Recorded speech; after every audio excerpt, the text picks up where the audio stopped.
Maithili express की शानदार प्रस्तुति।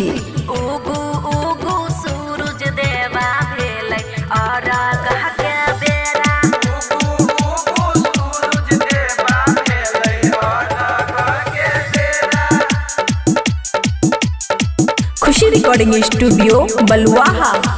सूप दौड़ नारियल लेके जल में खारा भेलो। हे छठी मैया सुन ले न पुकार।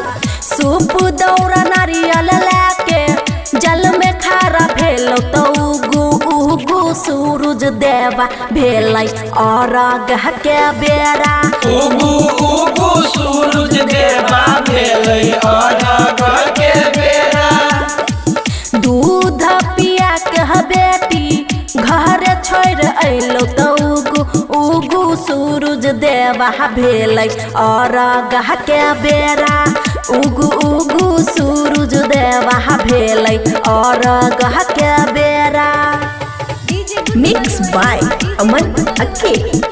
तो उगु उगु सूरज देवा भेलै अरग के बेरा। उगु उगु सूरज देवा भेलै अरग के बेरा। खुशी रिकॉर्डिंग स्टूडियो बलुआहा। हाही छैउ बेर जल्दी भै जैतै घाम हो। हैते हमर बेटी के सर्दी जुखाम हो। हैते हमर बेटी के सर्दी जुखाम हो।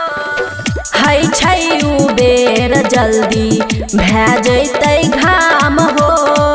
हैते हमर बेटी के सर्दी जुखाम हो। भुइया नहीं गिरह बुची हमें चतैनी तो उगु उगु सूरज देवा भेलै अरग के बेरा। उगु उगु सूरज देवा भेलै अरग के बेरा। तो उगु उगु सूरज देवा भेलै अरग के बेरा।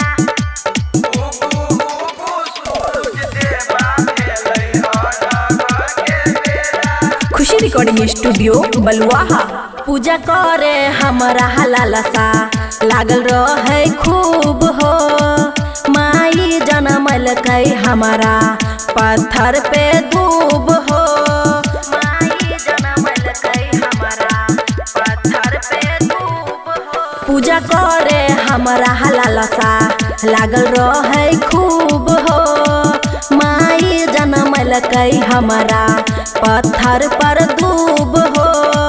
नौता दे के खुशिया मन हम तो बोलिया तो उगु उगु सूरज देवा भेलै अरग के बेरा।